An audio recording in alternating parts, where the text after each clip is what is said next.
ప్రార్థన చేసుకుందామండి. ప్రేమ నమ్మకం కలిగిన మా తండ్రి, నీకే స్తుతులు స్తోత్రం నాయనా. ఎప్పటి వరకు పాటలు పాడటం ఎందును, వాక్యం చదవటం ఎందును, వాక్యం చెప్పటం ఎందును, మొదటి మెసేజ్ చెప్పటం ఎందును కూడా మీ హస్తం మాకు తోడుకు నడిపించినందుకు కొంత స్తోత్రాలు తండ్రి. అలాగే ప్రాముఖ్యమైన సమయంలోనికి వెళుతూ ఉండగా పరిశుద్ధాత్మ యొక్క పరిపూర్ణమైన సహాయాన్ని నాకు అందించమని అర్థిస్తూ, పెంచిన పిల్లలకు కూడా నైనా వివేచన దయచేయమని, చక్కగా అర్థం చేసుకునే జ్ఞానాన్ని దయచేయమని, మేమందరం కూడా నీ వాక్యానుసారంగా జీవించి నువ్వు ఉండే ఆ మహాలోకానికి చేరుకోవడానికి వీలును వాళ్ళని వెసులుబాటును కలగజేయమని, అలాగే ప్రపంచవ్యాప్తంగా ఎక్కడైతే నీ యొక్క పిల్లలు ఆరాధన చేస్తున్నారో వారందరం కూడా చల్లగా కాచి కాపాడమని, మరి సమస్త ఆరాధనలో కూడా మహిమ మీరు పొందుకొని బ్రతిమలాడుకుంటూ ఈ ప్రార్థన, అలాగే ఈ యొక్క యూట్యూబ్ ద్వారా ఎవరైతే వాక్యం ఉన్నారో వారందరూ కూడా నేను చక్కగా అర్థమయ్యేలాగా సహాయం చేసి బ్రతిమలాడుకుంటూ ఈ ప్రార్థన పిరికి మక్షుడైన యేసుక్రీస్తు వసతి గల నామమున వేడుకుంటున్నా పరమ తండ్రి, ఆమేన్. అందరికీ వందనాలండి. ఈ యొక్క వీడియోని లైక్ చేయండి, షేర్ చేయండి, సబ్స్క్రైబ్ చేసుకునండి. ఎందుకంటే ఈ యొక్క వాక్యం అనేది ఎక్కువ మందికి రీచ్ అయితే మీకు కూడా మీరు ఎవరికైనా షేర్ చేస్తే ఆ ఆశీర్వాదం అనేది మీకు కూడా ఉంటుందండి. కాబట్టి ఈ యొక్క విషయాన్ని అయితే గమనించండి. మన యొక్క పాఠాలు చాలా మరి వాక్యానుసారంగానే ఉంటే నేను ఏదో చెప్పడం కాదండి, మీరు కూడా ఆలోచించండి. యూట్యూబ్లో ఎవరైనా చూసేవాళ్ళు ఆలోచించి కరెక్ట్గానే ఉందనుకుంటేనే ఫాలో అవ్వండి. కరెక్ట్గా లేదు, బైబిల్కి విరుద్ధంగా చెబుతున్నారు అనుకుంటే క్విట్ అయిపోయింది, అంటే అన్సబ్స్క్రైబ్ చేసుకోండి. ఈ విషయాన్ని గమనించండి. Thank you so much. ఈరోజు మన పాఠం ఏంటంటే, నిజంగా మరో జీవితం ఉందా? మనం చనిపోయిన తర్వాత మరొక జీవితం ఉందా? చాలామంది క్రైస్తవులు ఈ పాయింట్ని గ్రహించలేకపోతున్నారండి. ఈ 60-70 సంవత్సరాల జీవితంలోనే మన యొక్క జీవితం అనేది ముగిసిపోతుంది, తర్వాత ఏం లేదని తెలుసు. క్రైస్తవేతలకైతే వాళ్ళకి తెలియదండి పాపం. వాళ్ళు ఏమనుకుంటున్నారంటే మనం కష్టపడినా సుఖపడ్డా ఈ 60-70 సంవత్సరాలు 80 సంవత్సరాలు తర్వాత ఏం లేదు, తర్వాత మనం డైరెక్ట్గా దేవుడి దగ్గరికి వెళ్ళిపోతాం అనుకుంటున్నారు చనిపోయిన తర్వాత. కానీ దేవుడి దగ్గరికి వెళ్ళాలంటే చాలా చాలా చేయాల్సి ఉంటుందండి ఈ భూమి మీద మనం. అలాగే మన క్రైస్తవులు కూడా నిజంగా మరో జీవితం ఉందని తెలుసు కానీ దాని ప్రకారంగా జీవించలేకపోతున్నారండి. ఏ శరీర సంబంధంగానే ఆలోచిస్తున్నారండి చాలామంది కూడా. శరీర సంబంధంగా ఆలోచిస్తే మనం ఎక్కడికి పోతామండి చనిపోయిన తర్వాత? చాలామంది అనుకున్నారు మరణం అనేది ముగింపు అనుకుంటున్నారండి. ఇది చాలా చాలా రాంగ్. మరణం అనేది స్టార్టింగు మనిషి యొక్క జీవితానికి. మరణం అనేది ఏంటంటే స్టార్టింగ్. చాలామంది నేను చచ్చిపోతుంది, నా పని అయిపోయింది అనుకుంటారు. కాదు, అసలు ఒకరు చనిపోయిన తర్వాతే అసలు అక్కడి నుంచి నిజమైన జీవితం అనేది స్టార్ట్ అవుతుంది. దీర్ఘకాలము దుఃఖంలోనికి వెళ్తామా, దీర్ఘకాలము అనంతకాలము పరలోక రాజ్యానికి వెళ్తామా అనేది మన యొక్క చావే. అక్కడ ఫుల్ స్టాప్ పడిన వెంటనే ఇక అక్కడి నుంచి స్టార్ట్ అయిద్దండి. కామా పడిన వెంటనే మనకి అక్కడి నుంచి జీవితం స్టార్ట్ అయ్యిద్ది. అందుకని మరి ఈ 60-70 సంవత్సరాలు మనం ఏం చేస్తే పరలోక రాజ్యానికి వెళ్తాం? అసలు మన యొక్క జీవితం తర్వాత మరి వేరే జీవితంలోనికి వెళ్ళాలంటే, దేవుడి దగ్గరికి వెళ్ళాలంటే ఏం చేస్తే వెళ్తాం? ఎవరైనా చేసిన వాళ్ళు ఉండారా, ఎవరైనా వెళ్ళిన వాళ్ళు ఉండారా లేదా అని మనం ఈ రోజున ఈ యొక్క బైబిల్లో నుంచి మనం కొన్ని మాటలు ఆలోచిద్దామండి. ఇప్పుడు మనం బ్రతికే ఉన్నామండి. యేసుక్రీస్తు వారు ఏం చెప్పారండి? ఆత్మే జీవింపజేయుచున్నది, శరీరము కేవలం నిష్ప్రయోజనము. శరీరాన్ని ఒకవేళ మనం చనిపోయిన తర్వాత ఏం చేస్తారండి? శరీరాన్ని తగలబెట్టడం కానీ లేకపోతే మట్లు పోర్చడం కానీ చేస్తారు. రెండు పనులు చేస్తారు. లేదా లేటెస్ట్గా ఇంకోటి కూడా చేస్తున్నారు. ఏంటండి? మార్చి తీసుకెళ్ళి కరెంటు పెట్టి బూడిద చేసేస్తారు. కూసేపట్లోనే ఒక్క 5 minutes లోపలనే మన బాడీ అనేది బూడిద అయిపోద్ది అనమాట. ఏది చేసినా సరే చివరకు మనిషి అనేవాడు భూమి మీద ఆ యొక్క శరీరం అనేది ఆ ప్రాణం వెళ్ళిపోయిన వెంటనే ఏమైపోద్ది అంటే ఇక మనిషి ఇక చలించడం ఉండదండి. ఇక శరీరం అయితే కనిపిస్తూ ఉంటుంది. ఒకవేళ నాలో నుంచి ప్రాణం బయటికి వెళ్ళిపోయింది అనుకోండి, ఇక్కడ ఏముంటుంది? జస్ట్ కట్టె మాత్రమే ఉంటుంది. కట్టె మిగిల్చిన కన్నీటి కాదా అని అంతకుముందు ఒక పాట మనం ఆలోచించడం గుర్తుందా లేదు? ఈ కట్టె అనేది ఆగిపోద్దండి, ఇక్కడే ఉండిపోద్ది. కానీ మరి నేను ఎక్కడికి వెళ్తాను? మనం ఇంకో విషయం ఏంటంటే మనం అందరం కూడా ఆత్మలం అండి. చాలామంది అది తెలుసుకోలేకపోతున్నారు. మనం అందరం కూడా ఆత్మలము. ఆత్మకు సావు లేదు. శరీరానికి సావు ఉంది కానీ ఆత్మకు మాత్రం సావు అనేదే లేదు. యుగాల పాటు కూడా ఆత్మ జీవించే ఉంటుంది. మనం బైబిల్లోకి వెళ్ళి కొన్ని మాటలు ఆలోచిద్దామండి. యోహాను సువార్త 5:28 ఒకసారి చూడండి.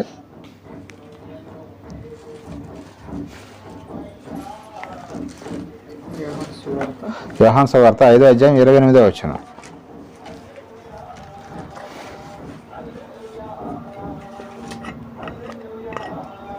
దీనికి ఆశ్చర్యపడకుడి, ఒక కాలం వచ్చింది, ఆ కాలమున సమాధుల్లో ఉన్న వారందరూ ఆయన శబ్దం విని, మేలు చేసిన వారు జీవ పునరుద్ధానమును, కీడు చేసిన వారు తీర్పు పునరుద్ధానమునకు బయటకు వచ్చారు. చాలామంది ఏమనుకున్నారంటే ఇక చనిపోయిన తర్వాత ఏం లేదనుకున్నారు. కానీ ఇక్కడ దేవుడు ఏం రాపిస్తున్నాడండి, చనిపోయిన వాళ్ళందరూ కూడా మళ్ళీ సమాధుల్లోంచి తప్పకుండా లెగిస్తారు. అందరూ ఎంతమంది అయితే హేబేలు మొదలుకొని ఇప్పటి వరకు కూడా ఎంతమంది అయితే చనిపోయారో వాళ్ళందరూ కూడా ఏం చేస్తారండి, సమాధుల్లోంచి లెగుస్తారండి. సమాధులు అంటే ఏదో సిమెంట్తో కట్టిన సమాధులని కాదండి. వాళ్ళు ఎక్కడ పూడ్చిపెడతారో అక్కడ అన్నీ కూడా వాళ్ళందరూ కూడా మళ్ళీ లెగుస్తారు. లెగిస్తే యేసుక్రీస్తు వారు రెండో రాకడ వచ్చినప్పుడు ఆయన దగ్గరికి వెళ్ళటం జరుగుతుంది. మరి ఈ భూమి మీద మనం చూసినట్టయితే కొంతమంది మహాభక్తులని చెప్పుకోవచ్చు. అబ్రహాం గారు, ఇస్సాకు గారు, యాకోబు గారు, వీరందరూ కూడా వాళ్ళు ఎంతో ధనవంతులండి. అబ్రహాం గారు అయితే చాలా ధనవంతుడు. అయినా సరే ఆయన ఎక్కడ ఉన్నాడండి, బిల్డింగుల్లో ఉన్నాడా? దేవుడు నువ్వు రా అనగానే ఏమి వచ్చేసాడండి, వచ్చేసి గుడారాలలో ఉన్నారండి. ఎందుకున్నారండి గుడారంలో? అంత ధనవంతుడు గుడారాలు ఎందుకు? దేవుడు చెప్పిన మాటను బట్టి నాకు ఈ లోకంలో కొంతకాలం వరకు నేను ఉంటాను, తర్వాత నేను చనిపోతాను, చనిపోయిన తర్వాత నాకు వేరొక లోకం ఉందని వాళ్ళందరికీ తెలుసండి. అసలు యేసుక్రీస్తు వారు వచ్చి ఈ మర్మాలన్నీ చెప్పింది ఎప్పుడు? 2000 సంవత్సరాల క్రితం. కానీ అంతకుముందు 2000 సంవత్సరాల క్రితం అబ్రహాం గారు ఉన్నారు. 2000 సంవత్సరాల క్రితం ముందే ఆయన తెలిసిపోయింది. చూశారు వాళ్ళకి, ఇది శాశ్వతం కాదు, ఈ యొక్క శరీరం అనేది శాశ్వతం కాదు, ఏదో ఒక రోజున ఈ యొక్క శరీరాన్ని నేను వదిలిపెట్టి వెళ్ళిపోవాల్సిందే. అబ్రహాం గారు ఎన్ని సంవత్సరాలు బతికారండి?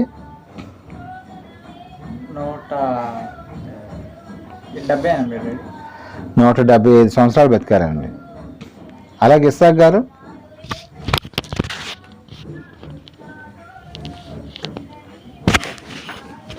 అండి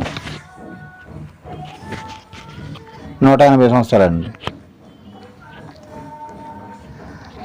అబ్రహాం గారు 170 సంవత్సరాలు, ఇస్సాక్ గారు 180 సంవత్సరాలు. అలాగే మోషే గారండి 120. మోషే గారు 120 సంవత్సరాలు బతికారండి. వాళ్ళు ఏమన్నారంటే అల్పకాలము అన్నారు. మనం ఇప్పుడు ఎవరైనా 170 సంవత్సరాలు బతికోళ్ళు ఎవరైనా ఉన్నారండి ఇప్పుడు ప్రజెంట్ ఉండేవాళ్ళు? ఎక్కడ ఉండేవాళ్ళు 70-80కే చనిపోతున్నారు అందరూ కూడా. 90లో బాగా డబ్బులు ఉండేవాళ్ళు, ఏ రోగం రాని వాళ్ళు అయితే 90 దాకా వెళ్ళి రేరుగా ఉంటారండి. అక్కనే నాగేశ్వరరావు అయితే 92 ఇయర్స్ జీవించారు. ఆయన డబ్బులు ఉన్నాయి కాబట్టి ఏ రోగం వచ్చినా కానీ ఆయన అదే పెద్ద పెద్ద రోగాలు వచ్చిన వాళ్ళు, సరైన ఆహారం లేని వాళ్ళు 60-70కే చనిపోతారండి.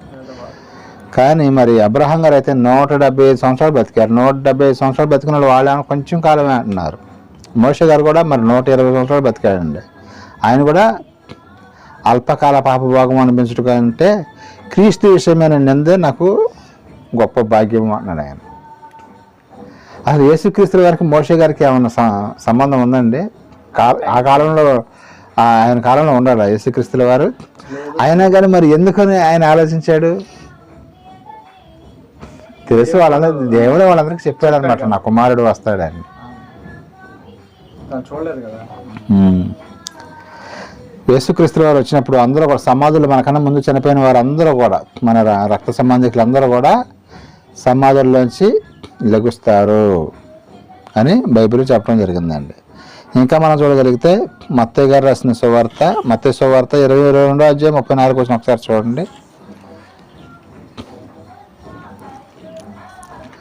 మత్తయి 22:34.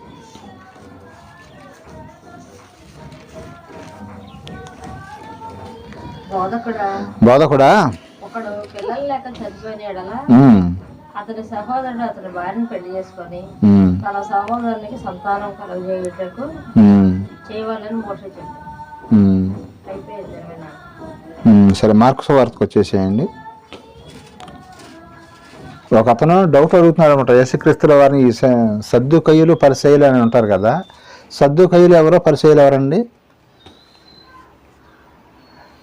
వాళ్ళు కూడా యూదులే, యూదులే. కానీ మనకు తెలియదు అన్నమాట. ఇప్పుడు మన క్రిస్టియన్స్లో కనుక మన క్రైస్తవుల్లో ఇప్పుడు అనేక శాఖలుగా విభాగింపబడి ఉన్నారు కదా, అలాగే అప్పట్లో వాళ్ళు యూదులు కూడా కొన్ని తెగలు అనమాట. సద్దుకయ్యులు, పరిసయ్యులు, శాస్త్రులు, ప్రధాన యాజకులు, వీళ్ళందరూ కూడా. మార్కు సువార్త 12:18 నుంచి చదవండి. అతను ఒక డౌట్ అడిగారు, ఈయన యేసుక్రీస్తుల వారిని లేని ప్రతిసారి విసుగు పుట్టిస్తూ ఉంటారనమాట ఈయన చెప్పేది. మార్కు సువార్త 12:18 నుంచి రండి. పునరుద్ధానము లేదని చెప్పాడు. సద్దుకయ్యులు ఆయన యొద్దకు వచ్చి, బోధకుడా, తన భార్య బ్రతికుండగా ఒకడు పిల్లలు లేక చనిపోయినాడలా వారి సహోదరుడు వారి భార్యను పెళ్లి చేసుకొని తన సహోదరునికి సంతానం కలుగు చేయవాలని మోషే మాకు రాసి ఇచ్చాను. ఈయన ఇక్కడ 19 కూడా చదివారా? చాలు. ఇక్కడ మీకు కొంచెం ఎక్స్ప్లెయిన్ చేయాలి. ఇక్కడ ఈ సద్దుకయ్యులు అనేవాళ్ళు ఏంటంటే పునరుద్ధానం లేదన్నారు వాళ్ళు. ఫస్ట్ నుంచి కూడా వాళ్ళ వాదన ఏంటంటే పునరుద్ధానం లేదు, పునరుద్ధానం అంటే చనిపోయిన వాళ్ళు తిరిగి లేవటం అనేది ఇంతవరకు మేము చూడలేదు, కళ్ళతో చూడలేదు, అది జరగదు, జరిగే అవకాశం లేదని నమ్మే యూదుల్లోనే. మళ్ళీ ఎవరో కాదు, మళ్ళీ వాళ్ళు ఏంటంటే యేసుక్రీస్తుల వారిని ఒక క్వశ్చన్ అడిగారు, మరి నువ్వు పునరుద్ధానం ఉందని చెబుతున్నావు కదా, సరే ఊరికి నమ్మినట్టుగా నమ్మించి ఒక క్వశ్చన్ వేస్తున్నారు ఆయనకి. ఈయన ఇరికిద్దాము, ఈ సమాధానం ఏం చెబుతాడు అనుకున్నారు. ఆయన సమాధానం చెప్పలేడండి ఎవరికైనా. ఒక క్వశ్చన్ వేశారు ఈ సద్దుకయ్యులు. ఆయన ఏం చెప్పాడంటే, బోధకుడా, మరి ఒక అతనికి ఒక స్త్రీకి ఫస్ట్ పెళ్లి చేసుకుంటే అతను చనిపోయాడు, పిల్లలేక చనిపోయాడు. తర్వాత మళ్ళీ అతను తమ్ముని చేసుకుందాము, అతను చనిపోయాడు. అటు 7 చనిపోయారు. 7 చనిపోయారు. ఇప్పుడు నువ్వు పునరుద్ధానం ఉందని చెబుతున్నావు కదా, ఒకవేళ కనుక పరలోక రాజ్యానికి వెళ్ళిన తర్వాత అక్కడ ఈ 7లో ఈ స్త్రీ కూడా ఆ చివరికి ఏమి కూడా పిల్లలు లేక చనిపోయింది. తర్వాత పరలోక రాజ్యంలో ఈ 7 ఎవరికి భారీగా ఉంటుంది? ఇప్పుడు మళ్ళీ అందరూ లేస్తారని చెబుతున్నావు కదా, వీళ్ళందరూ బతుకుతారు. ఇప్పుడే భూమి మీద అంటే చచ్చిపోయాడు కాబట్టి 2 పెళ్లి చేసుకున్నాడు, 2 అతను కూడా చనిపోయాడు కాబట్టి 3 అతను పెళ్లి చేసుకున్నాడు. మళ్ళీ వీళ్ళందరూ బ్రతుకుతారని చెబుతున్నావు కదా, మరి 7లో ఎవరికి భార్య? ఫస్ట్ అతనికా, లాస్ట్ అతనికా, మధ్యలో అతనికా అని క్వశ్చన్ వేశారు. సమాధానం మీరు చెప్పగలుగుతారా? మీకు తెలుసు ఇది. నేను అనుకోవడం చెబుతాను. ఒకవేళ పొరపాటున వాళ్ళందరూ పరవరాజ్యానికి రావాల్సి వచ్చింది అనుకో పునరుద్ధానం, అప్పుడు అక్కడ ఇంకా వారి యొక్క బంధాలు కానీ వారి యొక్క వరసలు కానీ అది ఉండవేమో అనుకుంటున్నాను. ఇది చాలా సార్లు విన్నాం. ఇది చెత్త క్వశ్చన్ అని పక్కకి నెట్టేసాడేమో అనుకుంటున్నాను. ఆయన నెట్టలేదు, సమాధానం చెప్పాడు. మూర్ఖులు ఎక్స్ప్లెయిన్ చేశాడు. మరి చెప్పాలి అప్పట్లో. మరి ఇప్పుడంటే మనం చాలా సార్లు బైబిల్ చదివాం కాబట్టి, విన్నాం కాబట్టి మనకు కొద్దిగా అవగాహన ఉంది. అదే మనం ఫస్ట్ అయితే మనం కూడా అట్లాగే అపార్థం చేసుకునేవాళ్ళం. ఆయన ఎక్స్ప్లెయిన్ చేశాడు, మీరు పొరబడుతున్నారయ్యా, ఓ అవివేకులారా, మీరు పొరబడుతున్నారు. పరలోక రాజ్యానికి వెళ్ళిన తర్వాత ఇక భార్య అని, భర్త అని, కొడుకులని, పిల్లలని, ఇక్కడ వరుసలు ఏముండవమ్మా, దేవదూతల్లాగా ఉంటారు అందరూ కూడా. ఇక అక్కడ పెళ్ళిళ్ళకి ఇచ్చుకోవటాలు, ఇక్కడ ఈ భూమి మీదే పెళ్ళిళ్ళు చేసుకోండి, భూమిని విస్తరించేయండి అని రచ్చ చేశారు భూమి మీదే. మళ్ళీ అక్కడ కూడా ఇటువంటి చెత్త పెట్టాను అనుకో, మళ్ళీ మొత్తం ఆగవాగం చేస్తారు అని చెప్పేసి ఆయన ఆ సెక్షన్ తీసేసాడు దేవుడు. అలాంటిది ఏమి ఉండదు అయ్యా అక్కడ. అందరూ దేవదూతల్లాగా కళ్ళ ముందు చూసుకుంటే జరగటమే కానీ ఇక లైంగికమైన కోరికలు మాత్రం అక్కడ చంపేశాడు దేవుడు అని ఎక్స్ప్లెయిన్ చేశాడు వాళ్ళకి. ఇక్కడ లైంగికమైన కోరికలు అంటే అక్కడ కూడా మళ్ళీ తప్పుడు వ్యవహారాలు చేస్తారని చెప్పేసి దేవుడు ఏం చేశాడంటే వాయు వరుసలు లేకుండా చేస్తారు అక్కడ కూడా అని చెప్పేసి దేవుడు ఎలాంటి ఇట్లా పెళ్ళిళ్ళు ఇచ్చుకోవటాలు, ఈ బంధాలు, భార్య అని ఇదేని అదేని ఏమి ఉండదు. ఇక అందరూ కూడా దేవదూతల్లాగా ఉండి దేవుడిని స్తుతించడమే. అందరి పని డ్యూటీ ఏంటంటే అక్కడ విశ్రాంతిలోకి వెళ్ళిపోతాం అనమాట. మనకి అక్కడ ఆకలి ఉండదు, దప్పిక ఉండదు, కన్నీరు ఉండదు, చీటీ డబ్బులు కట్టాలి ఏమైనా ఉండదు, డాక్టర్ డబ్బు కట్టాల్సిన అవసరం ఉండదు, పరీక్ష ఫీజు కట్టాల్సిన అవసరం ఉండదు, ఎగ్జామ్లో ఫెయిల్ అవుతామో పాస్ అవుతామో టెన్షన్ ఏముండదండి. అన్నీ కూడా మాఫీ చేసేస్తాడు ఇక ఆయన. ఇక అప్పుడు ఎప్పుడూ సంతోషం. ఇక ఎలాంటి బంధంతో సంబంధం లేదని ఎవరికి నోరు మూసుకొని వీళ్ళు సైలెంట్ అయిపోయారు. అమ్మ ఏంతో పెట్టుకోకూడదు, ఈయన ఏదైనా కరెక్ట్గా సమాధానం చెబుతున్నాడు, నువ్వు ఏంతో మనకి ఎందుకు రాని ఎన్నోసార్లు ఈయన ఇబ్బంది పెట్టాలని చూశారు. ఈయన సమాధానం చెప్తే ఇక ఆ సమాధానానికి నోరు మూసుకొని వెళ్ళిపోవటం. అట్లా మీరు కొత్త నిబంధన చదువుతుంటే, మీరు కొత్త నిబంధన చదివేటప్పుడు చాలా డౌట్లు వస్తాయి మీకు. ఆ డౌట్లు మొత్తం ప్రభు క్లియర్ చేస్తూనే ఉంటాడు అక్కడే. వాళ్ళు చాలా ప్రశ్నలు చేస్తూ ఉంటారు, సద్దుకయ్యలు కానీ ఇంకా అక్కడ ఉండే వాళ్ళందరూ కూడా, శాస్త్రులు కానీ పరిచయులు కానీ. ప్రతి దానికి దేవుడు యేసుక్రీస్తు మరి చెప్పకపోతే మరి తెలియదు కదా, అందుకని చెప్పాడు. అన్ని ఎక్స్ప్లెయిన్ చేసుకుంటూ వచ్చాడు ఆయన. అదనమాట. 24-25 వచనాలు కూడా చదవండి. మార్కు సువార్త 12వ అధ్యాయం 24-25 వచనాలు.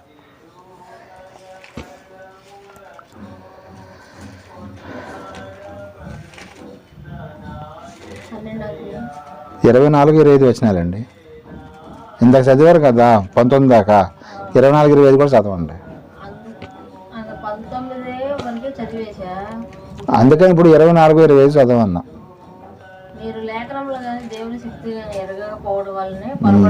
అది మీరు వారు మృతుల్లో నుండి లేచినప్పుడు పెళ్లి చేసుకున్నారు, పెళ్లికి ఇయ్యబడదు, కానీ పరలోకమందున్న దూతల వలె ఉంది. అది ఇప్పుడు నేను చెప్పింది అదేగా. వారు లేచిద్దరని మృతులను కూర్చిన సంగతి మోషే గ్రంథమందలి. సరిపోద్దండి. ఇక్కడ వాళ్ళకి సద్దూకయ్యులకి ఏం చెప్పాడు యేసుక్రీస్తు వారు, అక్కడ పెళ్ళికి ఇవ్వటాలు, పెళ్లి చేసుకోవటాలు, మళ్ళీ ఎలాంటి హెడేక్స్ అయితే ఏమన్నా అక్కడ అని క్లారిటీ చేశాడు ఆయన. ఇంకా మనం చూడగలిగితే తీతు గారికి రాసిన పత్రిక 3వ అధ్యాయం 1-2 వచనాలు ఒకసారి చూడండి, అక్కడ కొద్దిగా క్లారిటీ ఉంటుంది. పెళ్ళిళ్ళు చేసుకుంటే మళ్ళీ అక్కడ కూడా పర్లోక రాజ్యం కూడా రచ్చ అయిద్దని హెడేక్ అని తీసేసాడు అన్నమాట ఆయన. తీతుకు రాసిన పత్రిక 3వ అధ్యాయం 1-2 వచనాలు. అధిపతులను అధికారులను లోబడి విధేయులు ఉండవలనని, ప్రతి సత్కార్యము చేయుటకు సిద్ధపడవలనని, వీళ్ళందరూ ఎడల సంపూర్ణమైన సాత్వికమును కనబరుచు, ఎవరిని దూషింపక జగడ మాడని వారును శాంతులనై ఉండవలనని వారికి జ్ఞాపకం చేయము. అదే ఈ సంఘంలో అంటే కొంతమంది ఏం చేస్తున్నారంటే పాస్టర్ గారినే ఇబ్బంది పెడుతున్నాడు. కొన్ని సంఘాల్లో పాస్టర్ గారికే ఈ సూచనలు వేస్తాడు, నువ్వు ఈ పాట పాడు, నీ వాక్యం చెప్పు, నువ్వు అరగంట చెప్పు, నువ్వు 10 నిమిషాలు చెప్పు, నువ్వు 3 నిమిషాలు చెప్పు అని చెబుతూ ఉంటాడు. మన ఈ మధ్య నేను ఒకసాట యూట్యూబ్లో విన్నానండి, సంఘస్థులంట పాస్టర్ గారిని హింస పెట్టి ఆ ఊళ్ళోనే లేకుండా చేశారంటండి. ఇప్పుడు ఆయన పాస్టర్ గారు అంటే దేవుని మాటలు చెప్పేవాడే కదా, వీళ్ళు చెప్పినట్టుగా వింటలేదని చెప్పేసి ఆయనే వాక్యంలో ఖండించినట్టుగా ఉంటుంది. కొంతమంది వాక్యం చెబుతుంటే ఏమైందంటే కొంచెం గుచ్చుకున్నట్టుగా ఉంటుంది, గుచ్చుకునే మాటలు చెబుతున్నారని చెప్పేసి వీళ్ళు ఏం చేశారంటే ఇక పాస్టర్ గారిని అక్కడ లేకుండా ఇక చికాకు పుట్టుకుని నా వల్ల కాదే మీకు వాక్యం చెప్పడం అని చెప్పేసి అక్కడి నుంచి వెళ్ళిపోయినాకంట ఆయన. కొన్ని సంఘాలు అలాగా కూడా ఉంటాయి, కొన్ని సంఘాల్లో సేవకులే విశ్వాసాలను ఇబ్బంది పెట్టే చోట ఉంటాయి. ఇక్కడ జరిగింది ఏంటంటే రివర్స్లో జరిగింది. పాస్టర్ గారు పారిపోయాడంట, మీకు వాక్యం చెప్పలేను అని. ప్రతిదానికి అడ్డం ఏదైనా వాక్యం నా కోసమే చెబుతున్నావు, నువ్వు నన్ను నా గురించే నువ్వు మనసులో పెట్టుకొని చెబుతున్నావు కాదు అన్నట్టుగా కొంతమందికి అవి తగులుతూ ఉంటాయండి. తగిలినప్పుడు ఏంటంటే నా కోసమే చెబుతున్నాడు అన్నట్టుగా ఫీల్ అవుతాడు, నా గురించి చెబుతున్నాడు అని ఫీల్ అయ్యి మనసులో పెట్టుకొని పాస్టర్ గారిని లేకుండా చేశారంటండి. అలా ఉండమాకండి. సాత్వికంతో ఎవరు సేవకులు చెప్పినప్పుడు విని ఆ వాక్యానుసారంగా నీకు చేత అయితే నడుచుకుంటూ వెళ్ళు. నువ్వు ఒకవేళ వాక్యానుసారంగా నువ్వు నడవలేకపోతే ఇక దేవుడు తర్వాత చూసుకుంటాడు అనుకోండి. ఇంకా మనం చూడగలిగితే మార్కు సువార్త 12వ అధ్యాయం 24వ వచనం ఒకసారి చూడండి. మార్కు సువార్త 12వ అధ్యాయం 24వ వచనం. అందుకు యేసు, మీరు లేఖనములు గాని దేవుని శక్తిని గాని ఎరుగక పోవట వలననే పొరపడుచున్నారు. 26, 27 కూడా చదవండి. వారు లేచెదనని మృతులను గూర్చి సంగతి మోషే గ్రంథమందలి గురించిన భాగములో మీరు చదవలేదా? ఆ భాగములో దేవుడు, నేను అబ్రహాము దేవుడను, ఇస్సాకు దేవుడను, యాకోబు దేవుడను అదంతా చెప్పాను. ఆయన సజీవుల దేవుడు కానీ మృతులకు దేవుడు కాడు, కావున మీరు బాహుగా పొరపడుచున్నారని వారితో చెప్పాను. ఇది ఇక్కడ మీకు క్వశ్చన్ వేస్తాను, మీరు సమాధానం కరెక్ట్గా చెప్పాలి. ఇప్పుడు ఇక్కడ ఏమన్నాడంటే దేవుడు నేను అబ్రహాము దేవుడను, ఇస్సాకు దేవుడను, యాకోబు దేవుడను అని అన్నాడు. వాళ్ళు ఇప్పుడు భూమి మీద ఉన్నారా ఈ మాట చెప్పినాటికి? లేరు, ముగ్గురు లేరు. మరి ఎందుకని వాళ్ళకి ఎట్లా దేవుడు అయ్యాడు? ఈయన బ్రతుకున్నప్పుడు అయ్యారు కాబట్టి, వాళ్ళ వంశంలో నుంచి వీళ్ళందరూ పుట్టారు కాబట్టి. కాదు కాదు, అక్కడే చాలా మంది అర్థం చేసుకోలేకపోతాం. వాళ్ళు మీకంటే ముందు లేరేమో, వాళ్ళు పరదేశంలో ఉన్నారు. నేను అందుకని సజీవులకి దేవుడు కానీ మృతులకు దేవుని కాను అన్నాడు ఆయన. అంటే మీకు మీ భూమి మీద లేకపోయినా సరే వాళ్ళు ఎక్కడ చోట ఉన్నారుగా, పరదేశంలో ఉన్నారా లేదా వాళ్ళు? అది ఆయన పాయింట్. అది చాలా మంది ఇక్కడ అపార్థం చేసుకుంటారు. ఆయన బతుకున్నప్పుడు నిజంగా వాళ్ళకి దేవుడు కదా, కాదు కాదు, ఇప్పుడు కూడా స్టిల్ నేను దేవుణ్ణే, మృతులకు దేవుణ్ణి కాదు సజీవులకు మాత్రమే నేను దేవుణ్ణి అన్నాడు ఆయన. ఎస్ ఆత్మలు, ఎస్ ఆత్మలని ఎక్కడ ఈ లోకం మనిషి సపోజ్ మమ్మ ఉంది ఇప్పుడు ఉందా భూమి మీద, మరి ఆమెకు దేవుడు ఎవరు లేకపోయినా సరే? ఎస్ యెహోవా తండ్రి. ఇప్పుడు ఈ భూమి మీద ఉండాలి లేకపోయినా సరే మనందరికీ దేవుడు ఆయనే.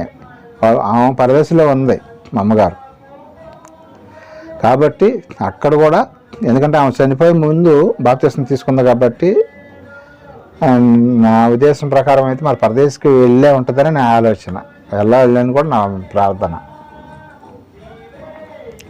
కాబట్టి ఆమెకు కూడా అబ్రహాం గారికి, ఇస్సాకు గారికి, యాకోబు గారికి, మోషే గారికి ఎలాగైతే దేవుడు, అలాగే మా అమ్మగారికి కూడా దేవుడు ఎవరంటే యెహోవా తండ్రి. ఈ విషయాన్ని మనం తెలుసుకోవాలన్నమాట. బైబిల్లో కొన్ని విషయాలు మనకు అర్థమైనట్టే ఉంటుంది కానీ అర్థం కాదు. ఆయన మీకు కంటి ముందు మీకు కనిపించే అబ్రహాం గారు ఉన్నారండి ఇప్పుడు భూమి మీద, ఇస్సాకు గారు కానీ మా అమ్మగారు కానీ ఎవరైనా ఉన్నారో? ఎవరు లేరు. మరి వీళ్ళు ఇక్కడ లేరు, ఓకే, ఇంకెక్కడ లేరు, వాళ్ళు ఖచ్చితంగా ఉంటారండి. అది బైబిల్ తెలిసిన వాళ్ళకి మాత్రమే తెలిసింది. ఇక్కడ భూమి మీద లేకపోయినా సరే వాళ్ళు ఎక్కడో చోట పరదేశంలో అయినా సరే ఖచ్చితంగా ఉంటారు. అందుకని నేను సజీవులకే దేవుడు అన్నాడు ఆయన. ఇక వాళ్ళకి సాగు లేదనమాట.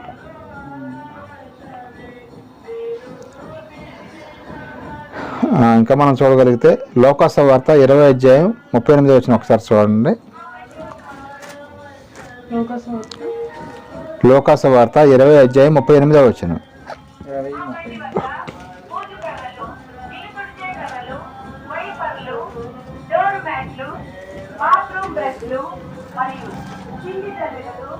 అబ్రహాము దేవుడనియు, ఇస్సాకు దేవుడనియు, యాకోబు దేవుడనియు చెప్పుచు మృతులు లేదురని మోషే సూచించదను.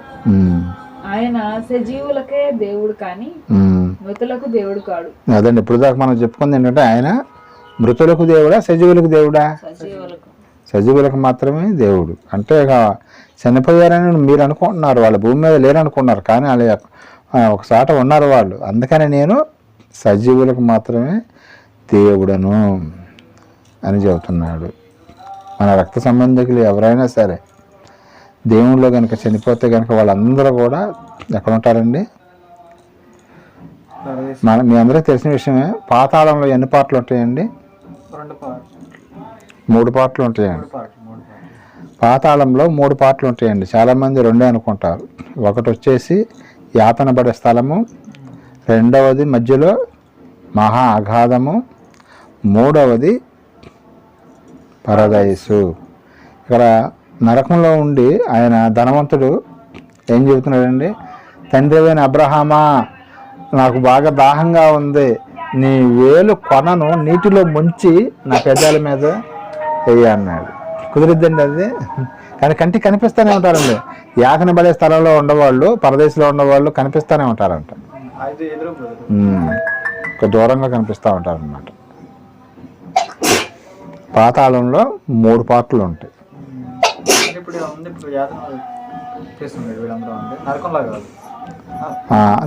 పాతాళంలోనే ఒక పార్ట్ యాతన పడే స్థలం అనమాట. తర్వాత యేసుక్రీస్తు వారు వచ్చిన తర్వాత, తీర్పు జరిగిన తర్వాత అప్పుడు అగ్నిగుండంలోనికి వెళతారనమాట. ఇప్పుడు ఒక మాటలో మనకు అర్థం అవ్వాలంటే పెనం మీద ఉండారు, పెనం అనేది కాలుతూ ఉంటుంది, అట్లా ఉండదు. తర్వాత డైరెక్ట్గా పొయ్యిలోకి ఎప్పుడు పడతారంటే యేసుక్రీస్తు యొక్క రెండో రాకడ వచ్చిన తర్వాత అప్పుడు పరదేశంలో ఉన్న వాళ్ళు పైకి వెళ్తారు. గొర్రెలను మేకలను వేరు చేసిన తర్వాత అప్పుడు మేకలన్నీ కూడా అగ్నిగుండంలోకి వెళ్ళిపోతాయి అనమాట. కింద అగ్నిగుండం నుంచి కిందకి వెళ్తారు, ఒక వర్గం పై నుంచి పైకి వెళ్తారు. అలాగే మోషే గారు కూడా మరి చాలా గొప్పవాడని చెప్పుకోవచ్చు అండి. మోషే గారు ఆయన విశ్వాసుల జాబితాలో ఎవరి పేరు ఉందండి? మోషే గారి పేరు కూడా ఉంది. ఆయన ఐగుప్తు ధనాన్ని చూపించింది అపవాది ఆయనకి. కానీ ఐగుప్తు ధనం నేను రాజుగా చేస్తాడు మా నాన్నగారు, ఫరో కుమార్తె ఏమంటుంది, నా కొడుకు నేను ఒక్కసారి నువ్వు ఒప్పుకో అంటే నాకు వద్దు అంటాడు ఆయన. ఆ మాట మనం చూడగలిగితే హెబ్రీ పత్రిక 11:24 వచ్చిన ఒకసారి చూడండి. హెబ్రీ 11:24.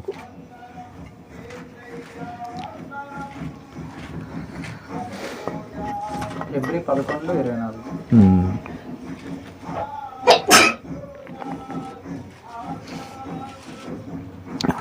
హెబ్రీ 11:24 అండి. మోషే పెద్దవాడైనప్పుడు విశ్వాసమును బట్టి ఐగుప్తు ధనము కంటే క్రీస్తు విషయమైన నింద గొప్పదని భాగ్యమాన్ని ఎంచుకొని అల్పకాలం పాపభోగం అనుభవించడం కంటే దేవుని ప్రజలతో శ్రమ అనుభవించడం మీరు యోచించి ఫరో కుమార్తె యొక్క కుమారుని అనిపించుకున్నట్టు గొప్పగనలేదు. అది మోషే గారికి ఎరేసిందండి అపవాది. ఆయన 40 సంవత్సరాల వయసులో నువ్వు కనుక ఇప్పుడు కనుక నాకు కుమారుడిగా ఒప్పుకుంటే కనుక మా నాన్నగారి తర్వాత నువ్వే రాజువి.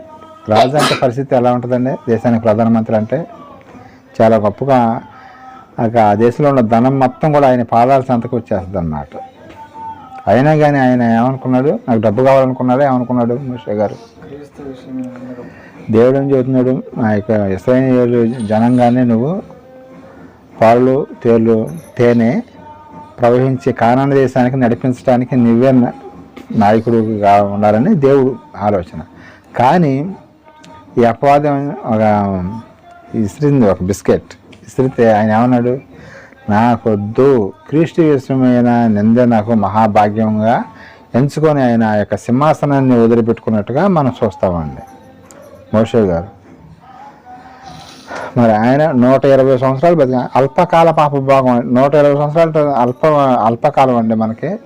చాలా అయ్యి అసలు 60-70 సంవత్సరాలకే చికాకు పడుతూ ఉంటుంది. ఎన్నో రోగాలు 60 దాటిని కంచి చాలా రోగాలు వచ్చి పడుతూ ఉంటాయండి మనిషికి. ఇప్పుడు ఈ రోజుల్లో అయితే 60 దాకా కూడా వెళ్ళాం సర్లా, 40 దాటితే నిజాలు. బీబీ అని, షుగర్ అని, ఎన్నో రకరకాల రోగాలు, గ్యాస్ పట్టేసేటివన్నీ ఇవన్నీ కూడా మనకి ఉండవు. కానీ మరి 120 సంవత్సరాలు మరి ఎత్తుకున్న వాళ్ళే ఏమన్నారంటే అల్పకాలము అంటున్నారు. మరి అబ్రహాం గారు అయితే 175. మరి ఆదాం గారండి, ఆదాం గారు ఎన్ని సంవత్సరాలు బతికారు చెప్పు? ఇటు కాదు, 930.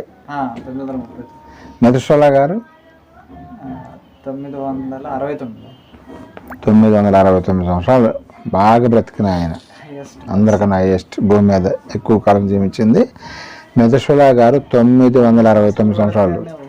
ఇప్పుడు మనకి మన యొక్క డెత్ సెల్స్ వచ్చేసేస్తాయి అన్నమాట. 60 దాటిని కంచి సెల్స్ మొత్తం ఒక్కొక్కటి రిమూవ్ అయిపోతూ ఉంటాయి మన బాడీలోంచి, కణాలు అనేవి నశించిపోతున్నాయి అనమాట. అందుకని వాళ్ళకి అప్పుడు 500 సంవత్సరాలు వచ్చి మంచి వయసులోకి వచ్చాడు అనేవాళ్ళు అప్పుడు. 500 సంవత్సరాలు. ఇప్పుడు 25 ఏళ్ళకే మంచి యవనంలో ఉన్నాడు అంటారు. అప్పట్లో 500 సంవత్సరాలు అంటే మంచి యవనంలో ఉన్నారు.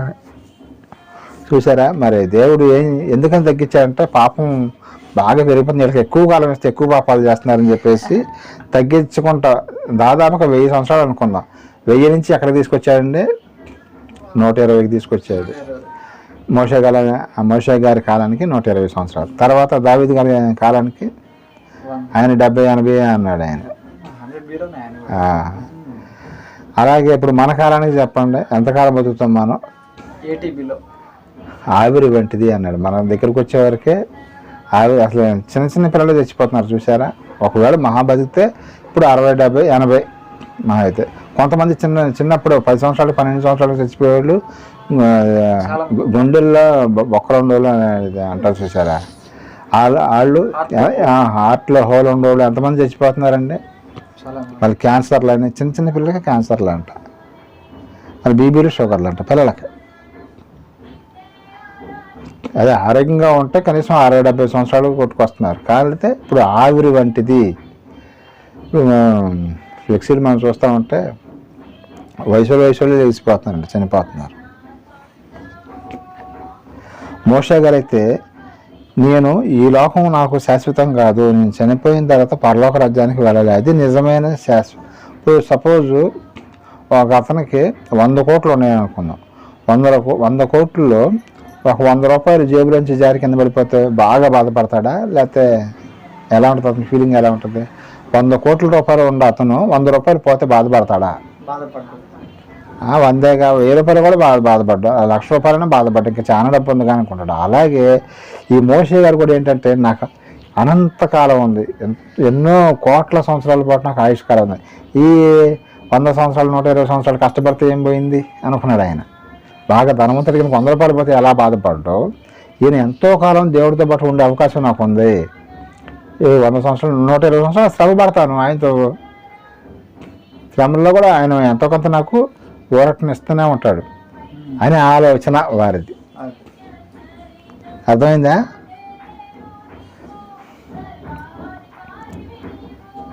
ధనం చుట్టూ మనం తిరగాల్సిన అవసరం లేదు. దేవుడు మనకి అవసరాలు ఖచ్చితంగా తీరుస్తాడండి. మన టైటిల్ నిజంగా మరో జీవితం ఉందంటే ఉందని, మరి ఉంది కాబట్టి వీళ్ళందరూ ఇలా చేశారండి. ఇంకొక మహానుభావుడు ఉన్నాడు, ఆయన గురించి చెబితే ఇంకా బాగుంటుంది. ఆయన ఎవరండి? అపోస్తలుడైన పౌలు గారు. ఆయన తర్వాత ఇంకొక ఆయన ఉంటాడు నెంబర్ 1, ఆయన ఎవరండి? యేసుక్రీస్తుల వారు. అపోస్తలుడైన పౌలు గారు అప్పట్లోనే ఆయనకు గుర్రం ఉండేదంటండి. గుర్రం అంటే ఏంటండి? ఇప్పుడు బెంజ్ గారితో సమానం అండి. అప్పుడు గుర్రం ఉందంటే 2000 సంవత్సరాల క్రితం గుర్రం ఉందంటే ఇప్పుడు బెంజ్ గారితో సమానం అంట. అప్పుడు ఆయన చుట్టూ ఎప్పుడు కూడా 15 మంది 20 మంది బ్యాచ్ ఉండేవాళ్ళు అంట ప్రభువులోనికి రాకముందు. కానీ ఆయన ఏమనుకున్నాడు, ఇవన్నీ అశాశ్వతం, ఏదో ఒక రోజున ఈ గుర్రాలు, ఈ సైన్యం, ఈ డబ్బు, ఈ హోదా ఇదంతా పోయిద్ది. మరి యేసుక్రీస్తు వారు పట్టుకున్నాడు. ఆయన పట్టుకొని ఏం చేశాడు, ఆయన యొక్క పని చేయించుకున్నాడు అన్నమాట. తర్వాత అంతకుముందు ఎంత క్రూరంగా ఉండి క్రైస్తవుల్ని హింసించేవాడో తర్వాత ఎంత తగ్గిపోయాడండి ఆయన పౌలు గారు. ఒకప్పుడు ఈయన చూస్తుంటేనే హడల్, పలానా ఏరియాలోకి ఈయన వచ్చాడు, అపోస్తలుడైన పౌలు గారు వచ్చాడు అని చెప్తే, సౌలు వచ్చాడని చెప్పగానే గుండెగా దడ పుట్టేది. వామ్మ పీకల కోసం వెళ్ళిపోతాడు కదా, చంపేస్తాడు కదా అని భయం పుట్టేదంట. తర్వాత ప్రభువులోనికి వచ్చిన తర్వాత ఈయన్నే ఒకసారంట కొట్టి కొట్టి కొట్టి కొట్టి అంటే కాళ్ళకి తాడు కట్టి బయటికి లాక్కెళ్తారు. దేన్ని లాక్కెళ్తారో చెప్పగలుగుతారా? మామూలుగా మనం సమాజంలో కాళ్ళకి తాడు కట్టి లాక్కెళ్తామండి. దేన్ని లాక్కెళ్తాం? చచ్చిపోయిన కుక్కనే. కుక్కలు చచ్చిపోయిన అనుకో ఊళ్ళో వాళ్ళు ఏం చేస్తారండి, కాలుకి తాడు కట్టి ఈడ్చుకెళ్ళి ఊరు బయట తీసుకెళ్ళి పడేస్తారు. ఎందుకు? మరి ఊరి దగ్గరలో అనుకో ఆ స్మెల్కి తట్టుకోలేం, వాసన వచ్చింది అనమాట. అలాగే అపోస్తలుడైన పౌలు గారిని అయితే ఆయన కొట్టి కొట్టి కొట్టి కొట్టి, ఎందుకంటే నిజమైన దేవుడు క్రీస్తే ఆయన సువార్త చేస్తుంటే ఆయన నచ్చేది కదా వాళ్ళకి. ఆయన కాళ్ళకి తాడు కట్టి తీసుకెళ్ళి ఏం చేసేవారండి, ఊరు బయట పడేసేవాళ్ళంట. మరి అంత పలుకుబడి ఉన్నాడు, అంత డబ్బు ఉన్నాడు, అంత జ్ఞానం ఉన్నాడు, అంత చదువుకున్నాడు, ఆయన ఎందుకు శ్రమ పడ్డాడండి పౌలు గారు? ఆయన పిచ్చోడు అందామా? వాళ్ళకి తెలుసండి ఈ లోకంలో కొద్ది కాలం ఇక్కడ శ్రమలు పడేది, తర్వాత నేను వెళ్ళిపోతాను, అక్కడ అనంతకాలం నాకు ఎలాంటి దుఃఖం ఉండదు. వాళ్ళందరూ బాగా బుర్రకెక్కించుకున్నారండి, బాగా మామూలుగా కాదు. పనుకున్నా లెగిసినా ఏం చేసినా ఇక అలా ఆలోచన అంతా కూడా ఈ లోకంలో శ్రమే శ్రమే శ్రమే శ్రమే, కానీ తర్వాత నేను పరలోక రాజ్యానికి వెళ్తాను.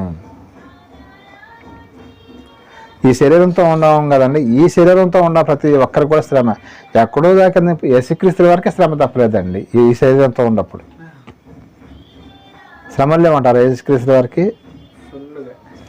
చాలా శ్రమలు ఉన్నాయి ఆయన కూడా భూమి మీద. మరి దేవుని కుమారుడు అయినా సరే ఈ శరీరంతో ఉన్న వాళ్ళకి శ్రమలు ఖచ్చితంగా వస్తాయి.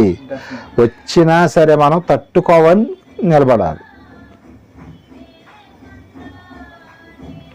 అది నిలబడ్డప్పుడు అప్పుడు ఇప్పుడు మోషే గారికి ఎలాగైతే పరలోక రాజ్యం వచ్చిందో అలాగే అబ్రహాం గారికి, ఇస్సాక్ గారికి, యాకోబు గారికి, మరి పౌలు గారికి, వీళ్ళందరికీ మరి వాళ్ళ ఆశ ఏంటి, వాళ్ళ ఆశ ఏమేంటి? ఒకవేళ తెలివి తక్కువ వాళ్ళు అయితే ఇక్కడ ఇవన్నీ వదిలిపెట్టుకుంటారండి.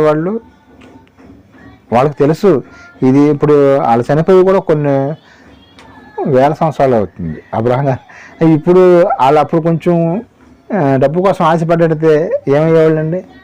నరకానికి వెళ్ళిపోయేవాళ్ళు. అందుకని మనం కూడా వాళ్ళందరినీ ఆదర్శంగా తీసుకొని నిజంగా మరో జీవితం ఉందంటే ఖచ్చితంగా ఉందండి. దీంట్లో ఎవరైనా మనం క్రైస్తవులు అందరం కూడా చనిపోయిన తర్వాత ప్రతి ఒక్కరికి మరొక జీవితం ఉంది. అది 2 జీవితాలు ఉంటుంది. ఒకటే పరలోక రాజ్యము, 2 నరకము. నరకాన్ని తప్పించుకోవాలంటే మనకి ఒకే ఒకటి ఏంటంటే ఈ లోకంలో శ్రమలను తట్టుకొని నిలబడి ఉండాలి. అర్థమవుతుందా?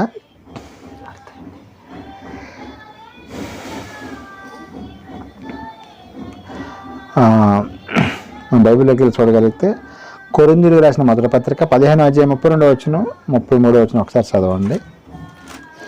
1 కొరింథీ 15:32-33.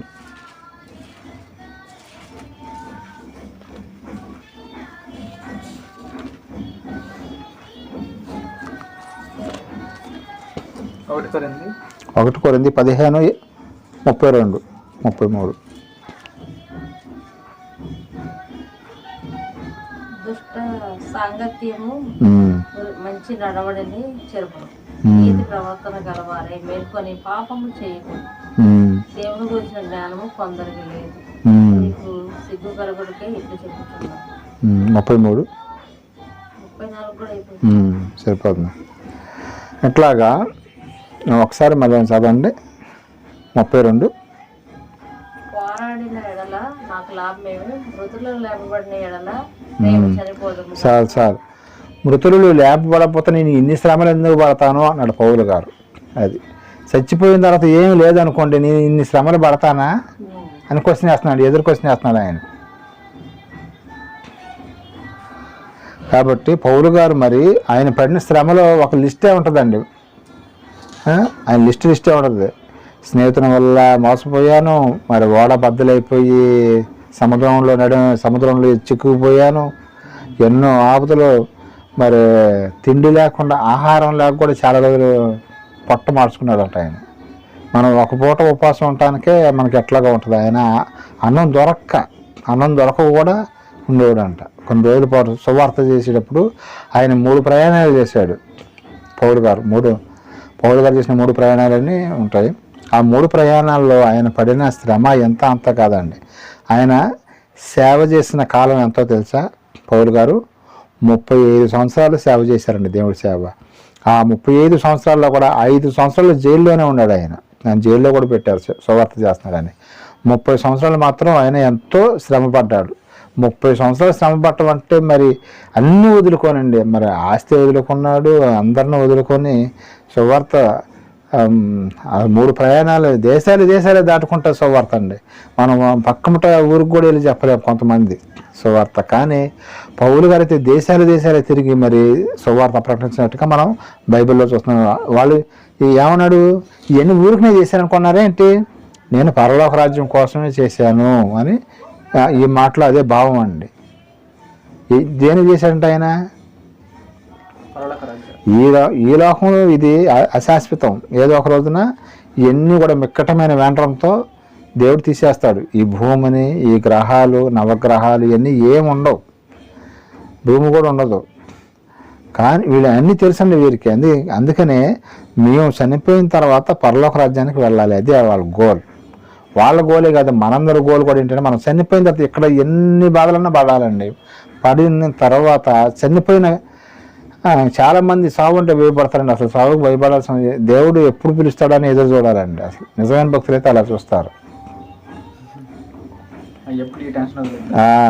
ఇక్కడ ఈ లోకంలో ఉన్నంతసేపు నిజంగా కనుక దేవుడు కొరకే జీవిస్తే కనుక చాలా టెన్షన్లు వస్తాయి, చాలా ఇబ్బందులు వస్తాయి, చాలా బాధలు వస్తాయి. నిజమైన భక్తులు అయితే క్లియర్ అయిపోవాలి నుంచి. రిలీఫ్ అయిపోతారనమాట. నేను అక్కడికి వెళ్ళిన తర్వాత విశ్రాంతిలోకి వెళ్ళిపోతారండి. ఇక ఎలాంటి కష్టం, బాధ, ఇరుగులు, ఇబ్బందులు ఏం ఉండవు.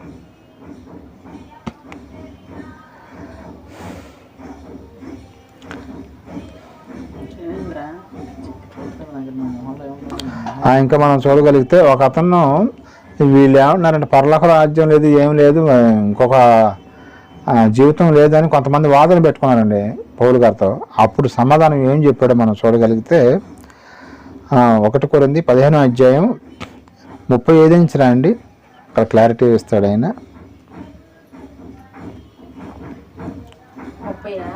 35. అయితే మృతులెలాగూ లేతురు, వారెట్టి శరీరంతో వద్దురని ఒకడు అడిగాను. ఈ పౌలు గారి దగ్గర వచ్చాడంట, ఇవన్నీ ఎందుకు చేసి అనుకున్నాం, మృతులు చనిపోయిన తర్వాత మళ్ళీ తిరిగి లేస్తామని చెబుతుంటే ఈయన ఎట్లా లెగిస్తారు, చచ్చిపోయిన ఎక్కడ బతికారా లేదా అని కొన్ని క్వశ్చన్లు వేస్తున్నారు ఈయనకి.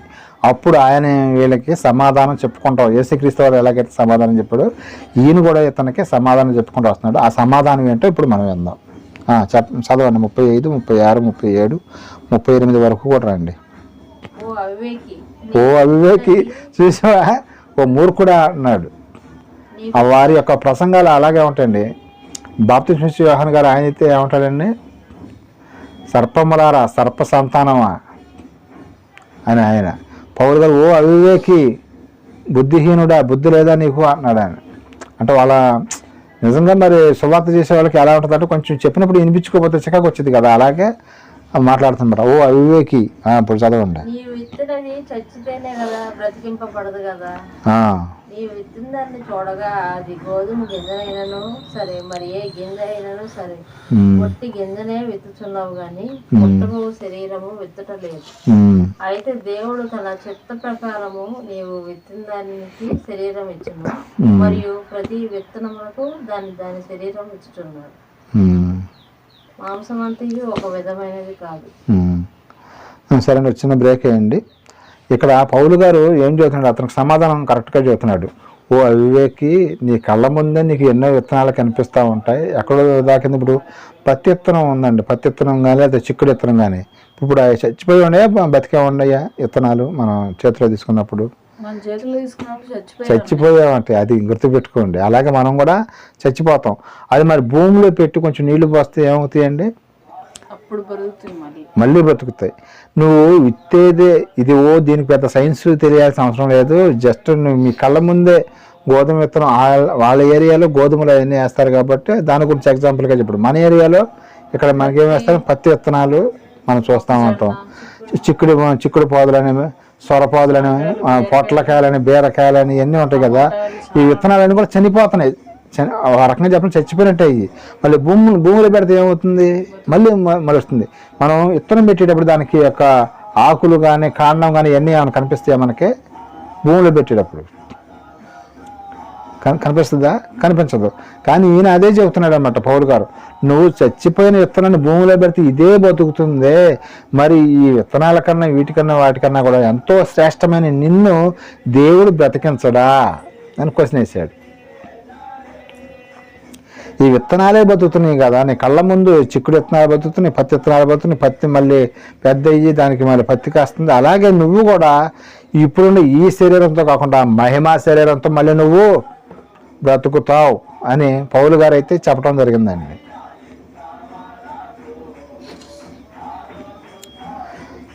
ఆ 37 చదవండి.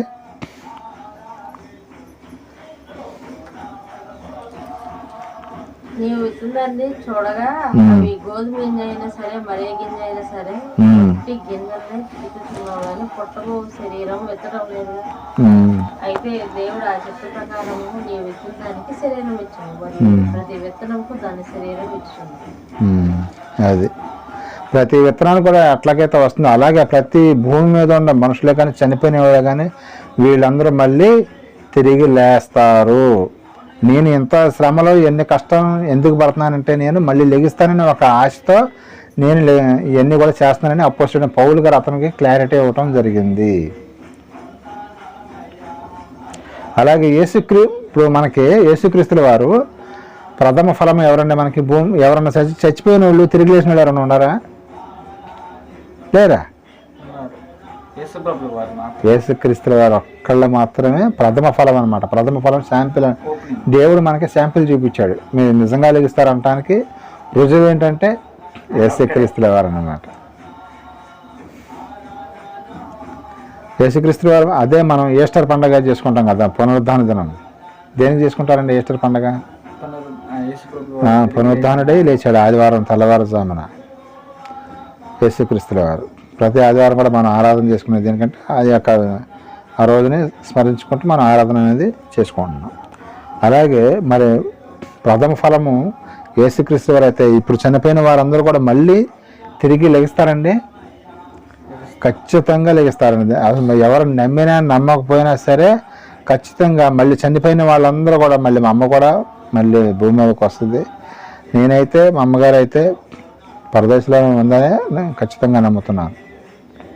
అలాగే ఇంకా అబ్రహాం గారు, ఇస్సాక్ గారు, యాకోబు గారు, ఇంకా హేబేల్ గారు, మోషే గారు, పౌలు గారు, దావీదు గారు, వీళ్ళందరూ కూడా మరి మనం చూడొచ్చా?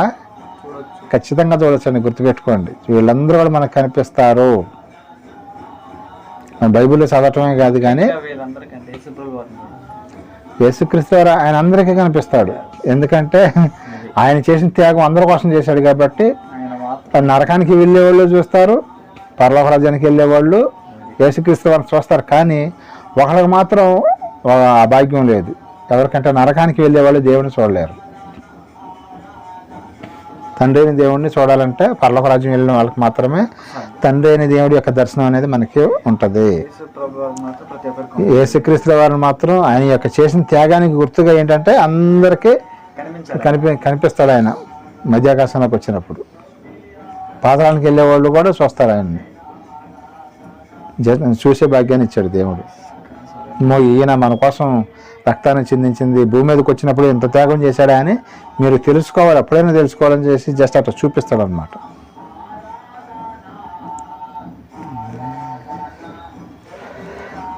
ఇంకా చివరిగా ఒక మాట చదువుకొని నేను ముగించేసుకుందాం. 1 తెస్సలోనికీయులకు రాసిన పత్రిక 4వ అధ్యాయం 13, 14, 15 వచనాలు చదవండి, ముగించేసుకుందాం. 1 తెస్సలోనికీయులకు రాసిన పత్రిక 4వ అధ్యాయం 13.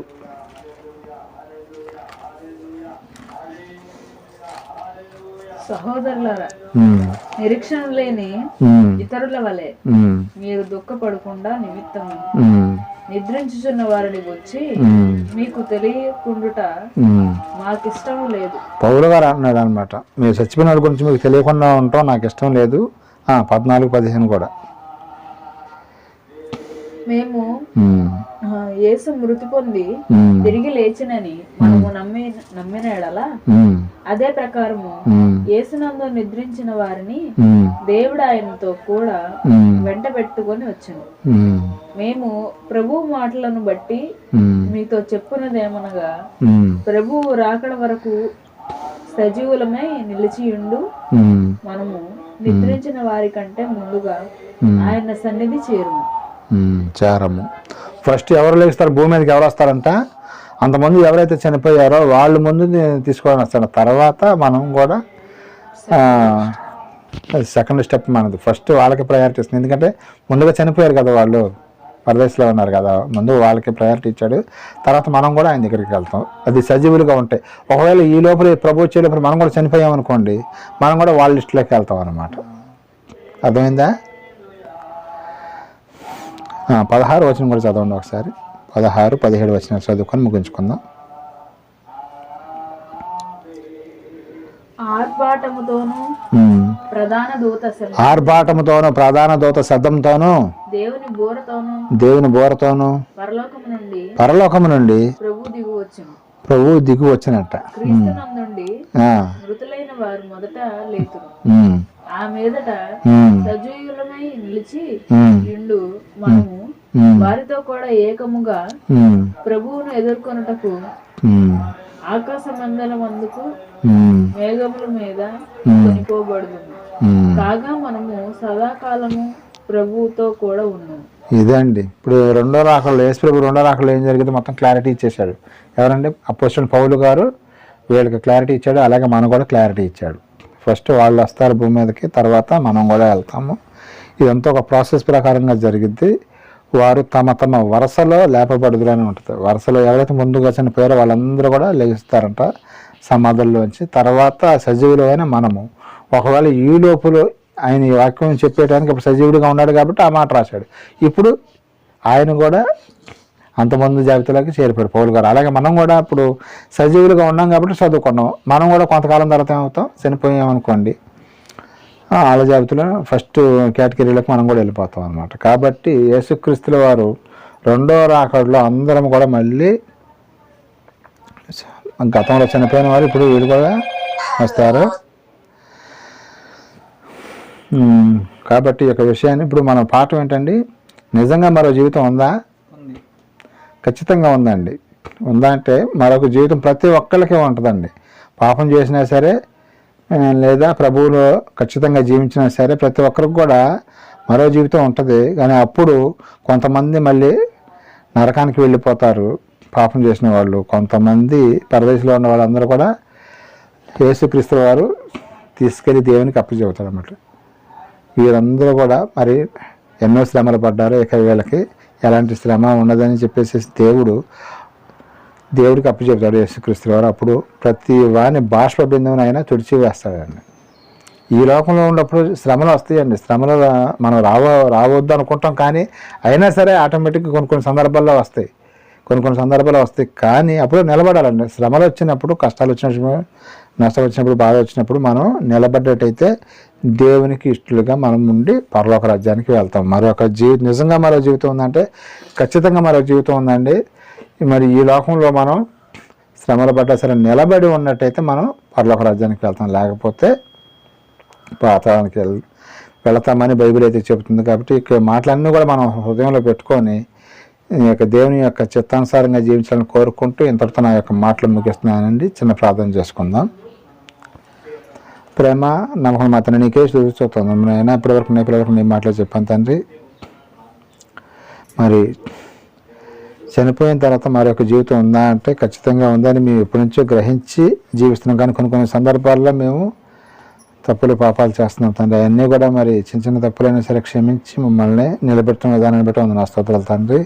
మేమందరం కూడా నీలో ఫలించు ద్రాక్ష వెళ్ళలాగానే నా కుటుంబాన్ని అంటుకట్టి సంఘాన్ని కూడా న్యాయం చేసుకుని, అలాగే ప్రపంచవ్యాప్తంగా ఎక్కడైతే నీకు ఆరాధన జరుగుతుందో ఆరాధన క్రమమంతట్లో సమస్త మహిమ ఘనతాప్రభువులు మీరే పొందుకొని బ్రతుకులాడుకుంటూ సదాకాలం మాకు తోడుకు నడిపించమని, ఈ కృపగాదాలు ఎల్లప్పుడూ ఉంచమని బ్రతుకులాడుకుంటూ ఈ ప్రార్థన ప్రియకమైన మనుషుడైన యేసుక్రీస్తు శక్తికి వెళ్ళినామా అడిగి వెళ్ళుకుంటున్నా పరమ తండ్రి. ఆమెన్. తండ్రి యొక్క దయా, కుమారునికి ప్రేమ, పరిశుద్ధాత్మక సన్నిధి సహవాసం మనకి లోకల సకల పరిశుద్ధులు కనిపించేట్లకు సదాకాలం తోడుకు నడిపించిన గాక. ఆమెన్. అందరికీ వందనాలండి.